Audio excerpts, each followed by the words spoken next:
13 Ghosts is a movie that I've dogged on in the past. For good reason. It's not a great movie. Shut up. Hear me out. I would never say that the movie 13 Ghosts sucks, but to me, the movie just lets me down. It just drops the ball. Because I love the concept of 13 Ghosts. Every ghost has this very unique look to them, some of them unforgettable. Like the Jackal, you don't forget the Jackal once you've seen the Jackal. If anybody has seen 13 Ghosts and you're like, yeah, you remember the Jackal? They remember the Jackal. And that whole thing is part of the issue that I have with this movie, right? So I'm gonna talk about the ghosts today because the movie didn't. And why is there a glass door opening? All the ghosts are out. What's left?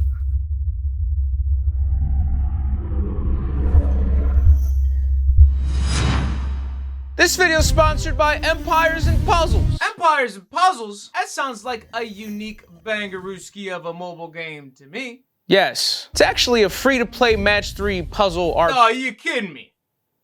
Match 3 puzzle RPG game. Award-winning, might I add. Ah.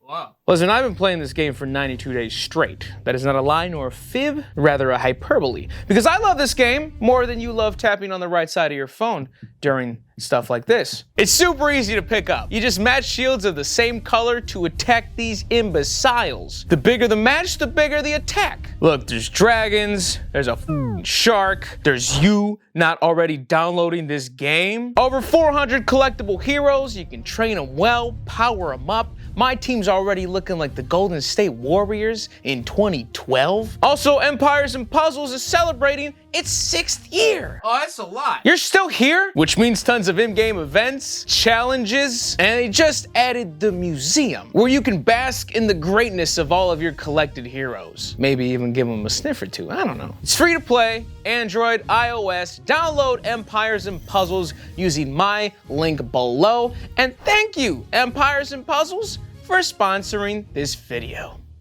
Now, if you've seen any of my reviews, you know that I usually just run through the movie, make my jokes, we have a good time. For this video, that's gonna be the last thing I do, because I wanna talk about all of the ghosts first. But even before that, let's talk about some shit that makes me sad. So every ghost has a unique backstory. They wrote all of them. They made little concept art. The prosthetics at the end of the day were great. The set design on the movie is unheard of because they built a glass puzzle house to not only function, but to work on camera. Because imagine like a glare. Imagine that you can see through everything, so you have to hide the cast and crew. They made it work, and I take all of that in, and then I watch the movie, and I'm still disappointed. I'm more disappointed. So I would have loved to dig into the lore of the ghost in the movie. I know it's a lot. You didn't have to give me this Raid Shadow Legends brief naming off every ghost and everything they can do and all that bullshit. But like not even a taste? Not even a little something, a little sample. The very talented prosthetics team took the time to take their backstories in and embed it into the looks of the ghost. So like, yeah, I guess we can take a guess, but like the makeup artist and the actors spent hours upon hours getting in and out of makeup. And at the end of the day, it looked great. I think above other things, spectacle is a big part of this movie. But then again, who is the torso? Why does he look like that? Oh, I gotta have the DVD so I can look at the special features and learn about some of that shit. And don't get me wrong, I love that the special features have that. I just once again wish it was slightly incorporated into the movie. Like give me a taste, and then if I wanna learn more about it, hey, here's the full backstories. That's dope. I also wouldn't have minded answering the question, how did you capture them? Like, can we get one flashback? Maybe a one-off line? We saw them try to capture the Juggernaut. That was cool. But like, imagine the process of them trying to take in the hammer.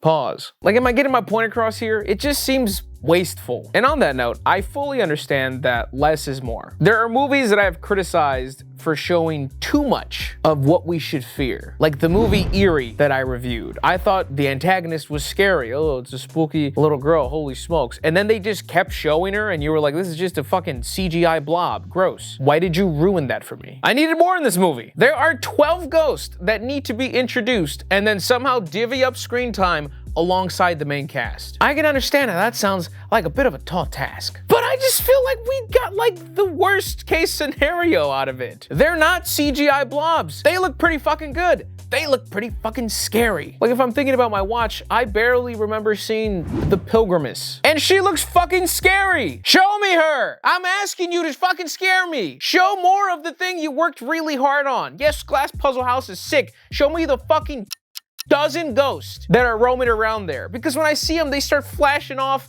and on anyways. I just wanted more, that's it. And on that note, the worst part of the movie, and I'm sorry, it's not even close, is the God-forsaken editing. I did a live commentary for the movie Ghost Ship on my second channel, and I ended up saying that, hey, did the same guy that made this movie make 13 Ghosts? Because it's very 13 Ghost-esque. And it's kind of impressive that just by the odd editing choices made in that film, I pulled out of my ass that yes indeed, other me, both of these films were in fact directed by the same guy, Steve Beck. That's why they're like that. So I have to give a flash warning here. If you're prone to seizures, honestly, you probably should just stop watching this review, blame Steve. If you're hungover, put the phone away from your face, you're not gonna like this. I just want to show you a 15-second clip from the movie.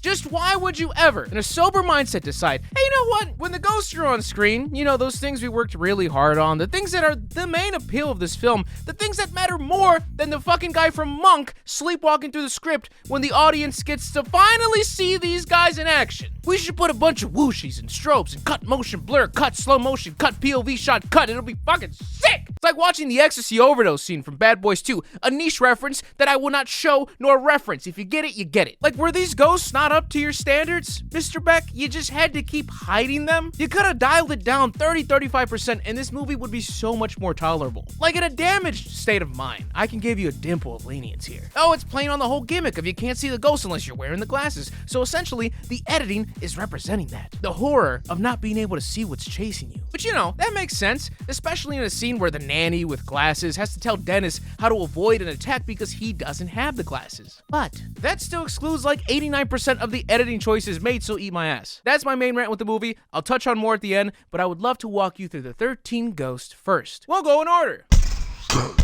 First up is the firstborn son. This buckle's pretty self-explanatory if you just look at him. I used to be an adventurer like you, but then I took an arrow to the fucking face type beat. Kid's name is Billy. He used to be obsessed with cowboys versus Indians, so he was always trotting around in his freshest John Wayne fit, yelling slurs and shit. I don't know so much about that second part, but one day, one of the neighbor boys found like a real bow and arrow and then just started roasting Billy's ass because he had the bow and arrow. Here's a very accurate reenactment of those events.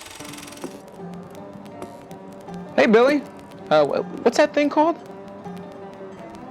A bolo tie? You mean a bozo tie? Stupid little yeehaw boy. Check out this sick bow and arrow I just found. This town ain't big enough for the two of us. Yeah, a cowboy would say that to an Indian. On three, draw. All right, 1, 2, 3.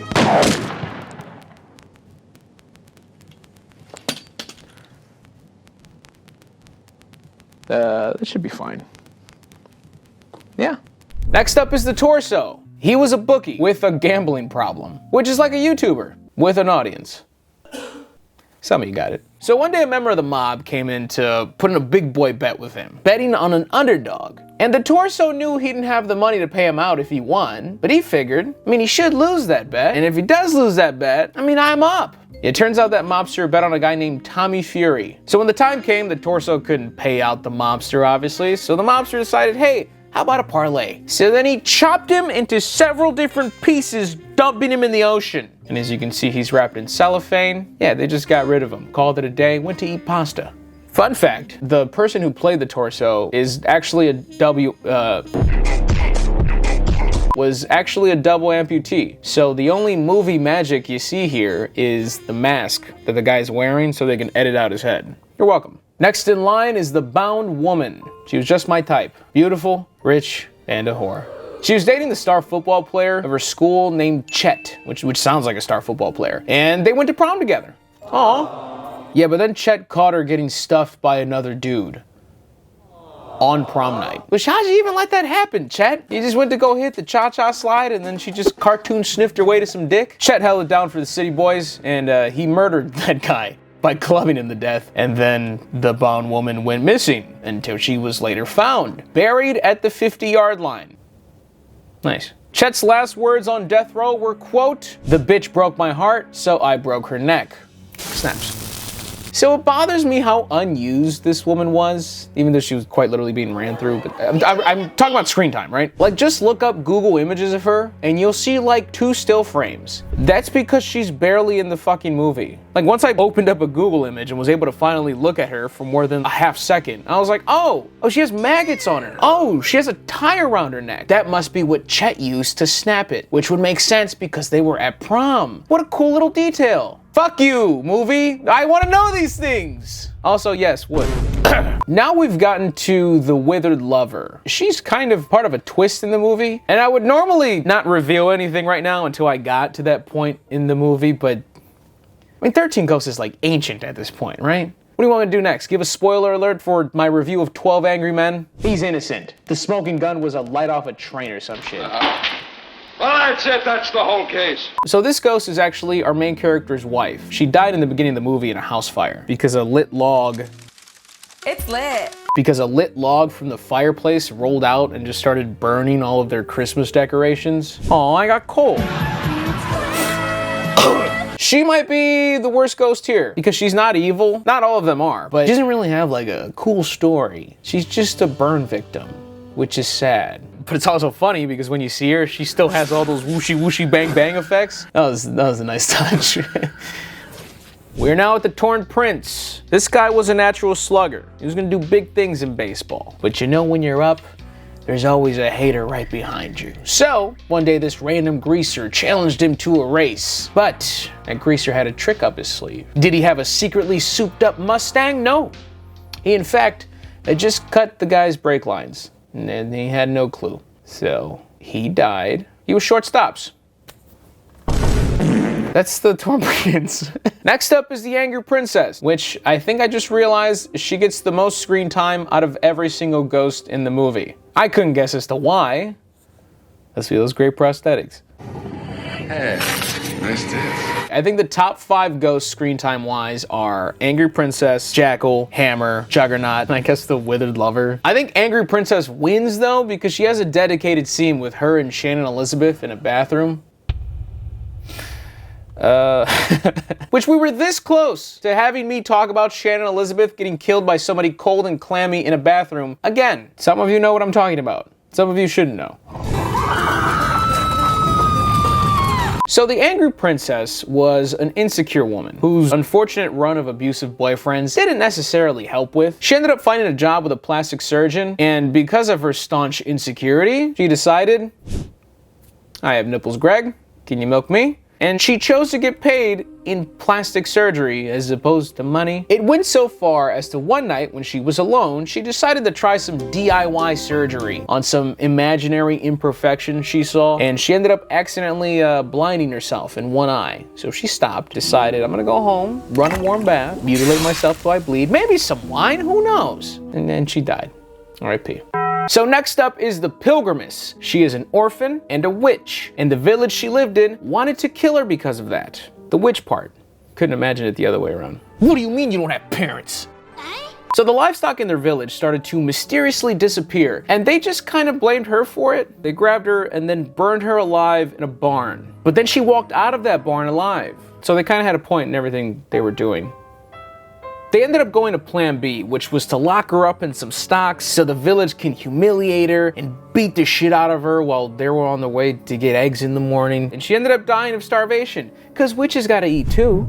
Fun fact, the amount of time I spent talking about her just now is longer than the amount of time that she's on screen in this movie. In fact, the amount of time that I just spent telling you that her screen time is so little is longer than the amount of time she's on screen in this movie. So here's an image of her. Look, she has leaves in her hair. I mean her parents. No, but seriously, what a neat touch. I hate this movie. Thanks for not showing me any of that. Next up is the Great Child. Look at this big fat piece of shit. You think it's funny to not show anybody else on screen when I said that? Or Mr. Editor Man, huh? Well, you're fired, huh? Cut that part out where I was being mean to you. Oh, you're fired again. So the great child was immensely spoiled by his mother. He was babied for all of his life and he never learned shit in a traveling freak show with his mom to make some money. Now the freaks they worked with weren't exactly nice, so one day, as a joke, the freaks gathered together. Now as they say, the freaks come out at night. They all kidnapped his mom and then suffocated her. Yeah, his mom is a 3-foot tall woman that is defenseless, harmless. That's gonna end up being like prank channels in 2035. Just killing someone's mom. Dude, I'm just kidding, bro. We got a camera over there. Yeah. I actually bought you a new mom. Margaret, come out. I feel like that's what people think Mr. Beast is like. So once the great child found out that she was dead, he took an axe and then he murdered all the freaks one by one. And once the carnival leader Jimbo found out what he did, basically put him out of business, he mutilated him, quote, beyond what you or I could comprehend. And I think this is one of the few details the makeup artist didn't take into consideration, because I've stared at photos, I've rewatched the scenes that include the great child on Blu-ray, all 2 of them, and I can't see any noticeable injury on his body. His hands and feet are a little black, but like that's about it. I mean, it's not like something that bothers me, it's just something I noticed. I'm a noticer. Part of that package deal is our next ghost, the dire mother. Obviously the mother of the great child. She's a 3-foot tall, shy woman who obviously ran in the same traveling freak show. She also didn't have a great experience in that freak show, aside from dying, because there was another freak there called the Tall Man, who did an unspeakable act. If you ever stop to wonder why the dire mother's child was fucking massive when she's not, that's it. The next ghost is the Hammer. The Hammer was a blacksmith. The Hammer was actually a good dude, and then he was wrongfully accused of stealing. The guy was saying, hey, you gotta get your ass out of town, you thief. But the Hammer didn't back down. Look at him, why would he? I am not challenging anybody this large who is constantly surrounded by metal weapons. But one day, the accuser and his boys found the Hammer's family in the streets and decided to murder them. And that is when Hammer time began, because the Hammer hunted them down, beating them all to a pulp, down to rice-a-roni. And the village was not happy about that, so they decided to take vengeance on the Hammer. There's a rather large racial aspect here, but like it's not directly mentioned, but I smell what you're stepping in, movie. So the village came, so the townspeople came together, tied him to a tree stump, and then shoved nails deep into his body, all over his body, with his own hammer. And then chopped off his hand and attached the head of the hammer to his hand, which is just kind of fucking cool. But you know, it's all messed up leading up to it. Also, I didn't even know that he had the head of the hammer for his hand. I just always thought he was carrying something, or he was using one of the nails to like cause sparks. You notice how many visual details I miss in this movie? It's because they're not shown. Why did you make the decisions you made, movie? You proud of yourself? You shouldn't be. Thank you. And next up is the Jackal. The Jackal is the opposite of the Hammer, because the Jackal was already a terrible person, attacking prostitutes and random women, which falls in line as to why he attacked Kathy first, and also during his attack was like disrobing her. I always just thought that was for the fans, but there's lore. So the Jackal was surprisingly self-aware enough to realize that he had a problem, so he checked himself into an asylum hoping to get cured. Although there, his condition only worsened. He wasn't able to harm anybody anymore, but he just went insane, started scratching at the walls constantly till his fingernails came off. So they decided to put him in a straitjacket 24/7. Then he just said, well, I'm just gonna start gnawing at this shit. So he started biting the straitjacket off. And then they said, all right, we can't think of 40 other options that are better than this one. So they put a cage on his head to stop him from biting. So having the straitjacket on constantly would cause his limbs to contort, and he would eventually meet his demise when a fire would break out in the asylum. And interestingly enough, he could have escaped the fire because everybody else in the asylum did, but he instead chose to stay there and meet his maker because he felt like he deserved it. The fucking Jackal had like a whole ass character arc. He knew he was sick, he wanted to get help, but he didn't get it. Instead, he got locked away like a dog, and then his mental state just deteriorated. So it seems like with the fire, even at his lowest, he made the decision to just let the flames take him because he knew there was no hope. He knew he wasn't gonna get better. There was no hope for recovery there. And he was just like, you know what, yeah, I deserve this. I'm atoning for my sins. I apparently wasn't meant to get better. Take me away. The Jackal is one of the dustiest looking dudes here. He's one of the most dangerous, but he was just a feisty puppy who needed some training and affection. don't judge a jackal by its cage. And our final ghost, the Juggernaut. You see, as a kid, I always thought the Hammer was the ghost that you never wanted to go toe-to-toe with. I was wrong. The Juggernaut is called the Juggernaut for a reason. I'm the Juggernaut, bitch! He was born oversized and disfigured, so at a whopping 7 feet, he was basically Prime Shaq with murderous tendencies. I mean, he wasn't at first. Working in a junkyard, it was only until his father passed away that he just kind of lost it. Starting to pick up hitchhikers and tear them apart, towing stranded people back to the junkyard only to break their bones with his bare hands. But one day, he picked up an undercover cop who blew the whistle on the whole operation. And after 3 officers died in a scuffle with the guy, they decided that a mag dump was the only way to get rid of him. 50 rounds later, he fell. And just to make sure that there was no takesies backsies, they pumped another 50 into his corpse, hence all the bullet holes in his body. And it's not really a wrap up for this guy, he was just a real son of a bitch. And that, ladies and gentlemen, are the Ghost. I know the movie's called 13 Ghosts and I only named off 12, but the 13th ghost is kind of not solidified. I'll explain it when we get there. Hope you enjoyed the segment. Let us now run through 13 Ghosts, the movie. Okay. So you guys are caught up on a lot of things already. That's great. Bad news, there's still a lot of lore that I need to fill you in on. I'm sorry. The man with the cane is Cyrus. He's a shrewd goblin trying to capture a dozen pinpointed ghosts to use Basilius' machine to open the Ocularis Infernum to become the most powerful man on Earth. Did I mention this plot's a little silly? Because it is. Notice it wasn't a part of my first rant. That's because those things bother me way more than some of the plot holes and it's just some dumb shit in the movie. Anyways, in layman's terms, Cyrus has to catch 12 specific ghosts. He lures them in with this recording of Latin chants and then traps them behind glass with written Latin spells that they have to obey so they cannot escape. He built Basilius' machine, which is basically the big puzzle glass house, and that is where he stores the ghosts so when it is time to activate the machine, they will all, one by one, be drawn towards this. And it is there that their energy will combine to open the Eye of Hell, which whoever has access to it can see the past, future, everything, and they're officially powerful. However, he does need a 13th ghost, but we will get there. His assistant is Dennis, who's a psychic. All he needs to do is touch a specific something or someone and he gets these visions. For example, they're trying to capture the 12th ghost right now, the Juggernaut. So Dennis touches the ground to find his location in the junkyard and he sees all his victims and sees where he is. But it's painful for him, so he'd rather not do it all the time. Now Cyrus has some detractors. Kalina and Damon over here don't like what he's doing. Damon here calls it out and out slavery. Feel free to debate that in the comments. Now the plan to capture the Juggernaut is a Battle of Winterfell-esque. It's fucking horrible. It doesn't matter because they end up capturing him, but then Dennis comes back to a dead Damon and also a dead Cyrus. So I guess movie over? No, we just fade to black and then we get to our main character. Arthur is the dad of our main family. We get this questionable introductory scene where we hear the events transpire of his wife burning in a fire and now Arthur's sad and broke with his nanny Maggie and his kids Kathy and Bobby. Today on Death in America, cancer rates are down, but... Just play Roblox like a normal kid. What? I'm exhausted. All I want is a cup of coffee. Not the fucking Daily Herald over here. Is Mr. Peterson been talking? Ah! Damn it! Bobby, it's the 3rd time I've tripped on that stupid scooter. Sorry. We had a bigger place, we wouldn't have this But we don't have a bigger place. Maybe when Bobby grows up to be a mortician, he can help us buy a new spot. That's probably what your mom tripped over when she was trying to escape.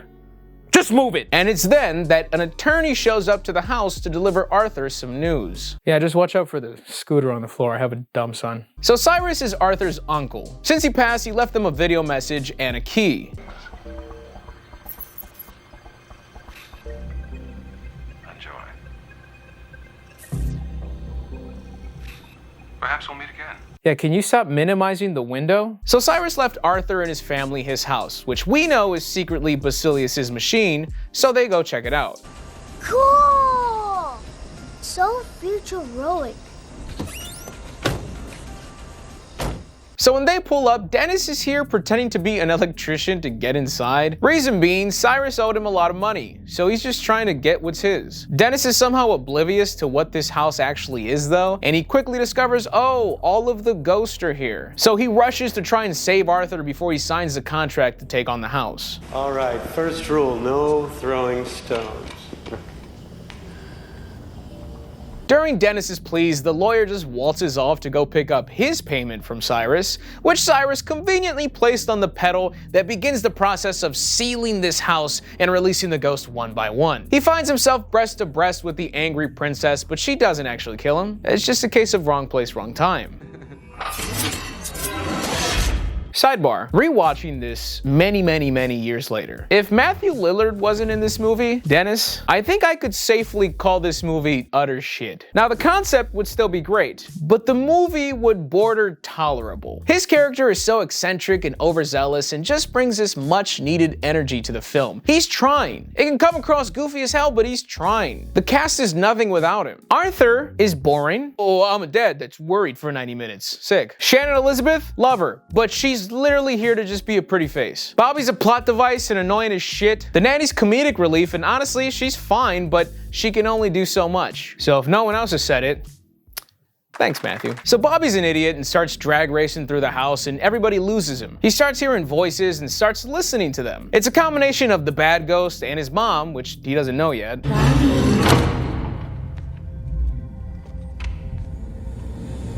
here. Maggie?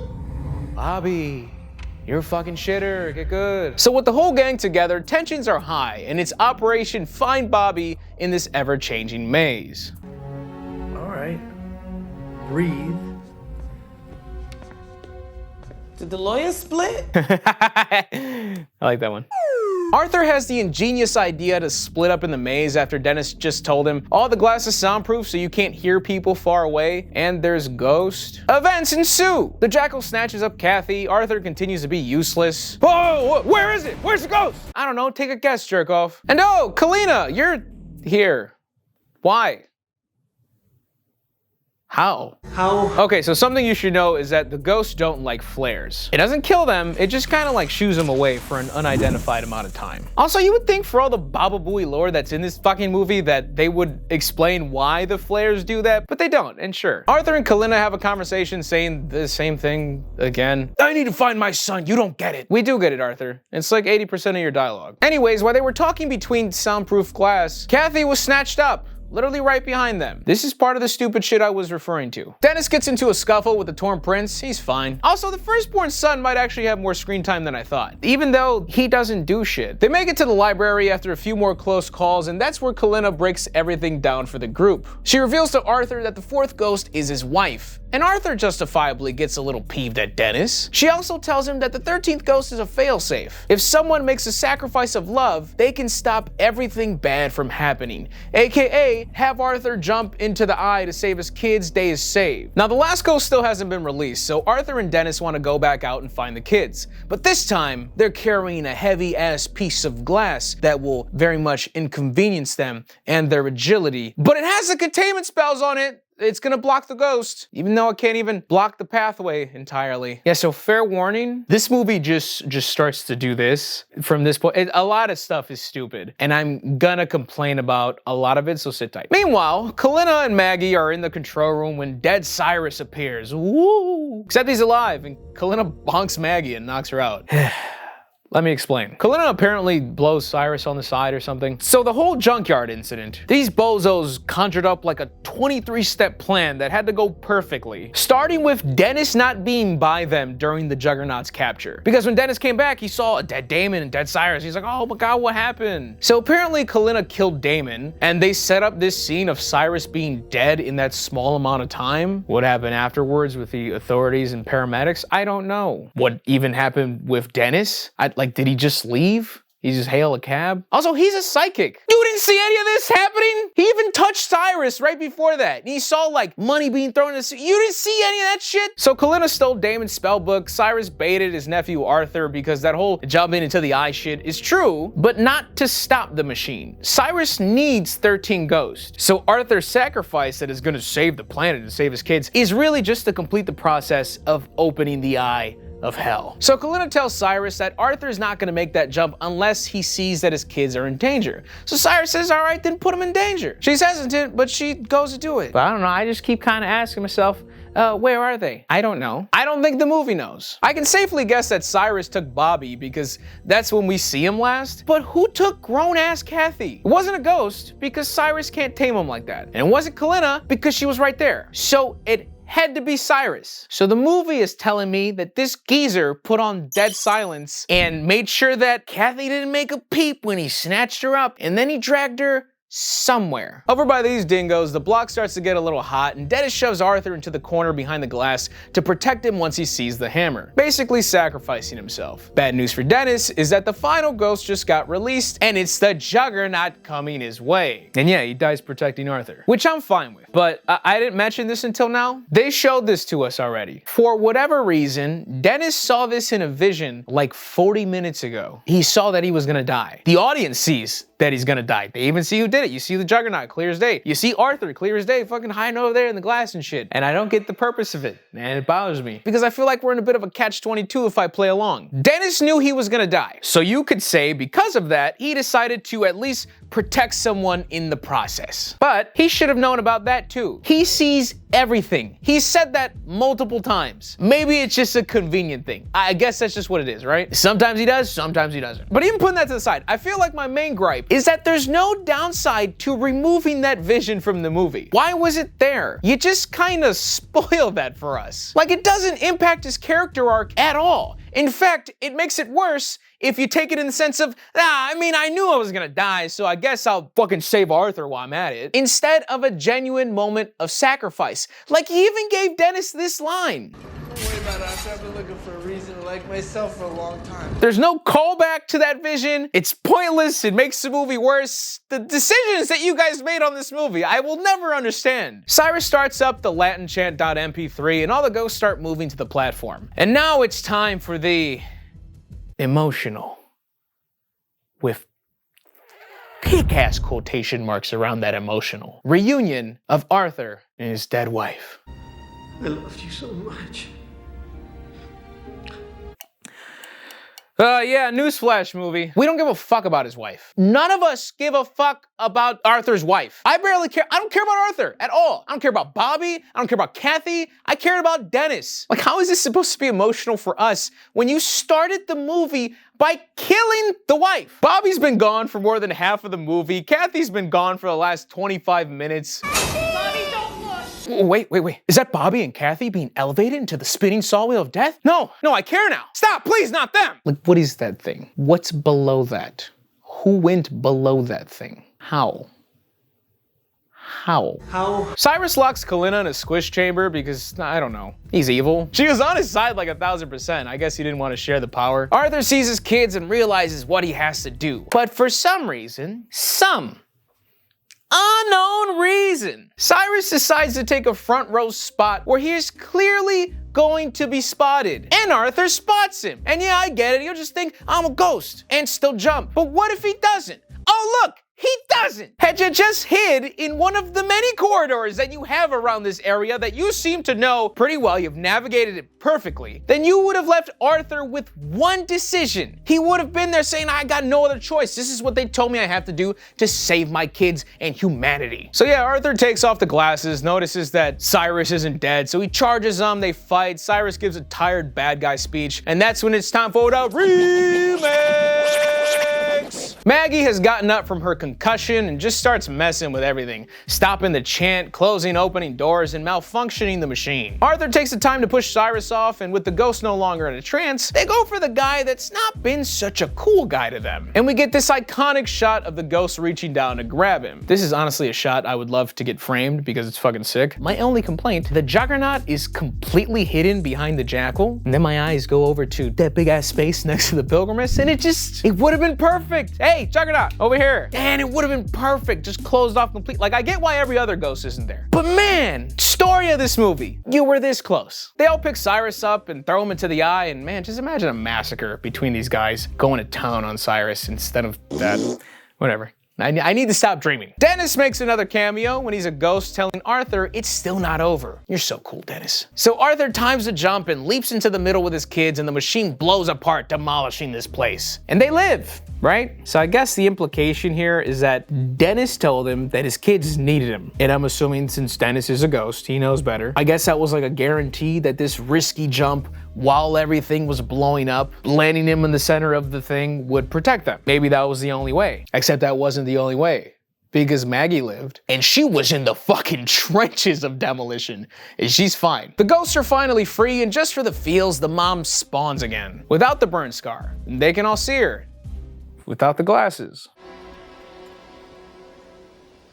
Mom? Shut the fuck up, Bobby. You're lost like Atlantis. Quit looking for your mom. She's never coming home. Literally free, so free. Freer than 0 IQ, 0 earn, walking shitter. You play on a console, literally dog water. And that, ladies and gentlemen, is the end of the 13 Ghosts review. If you guys enjoyed this one, I sure hope you did. Firstly, leave a like. Subscriptions.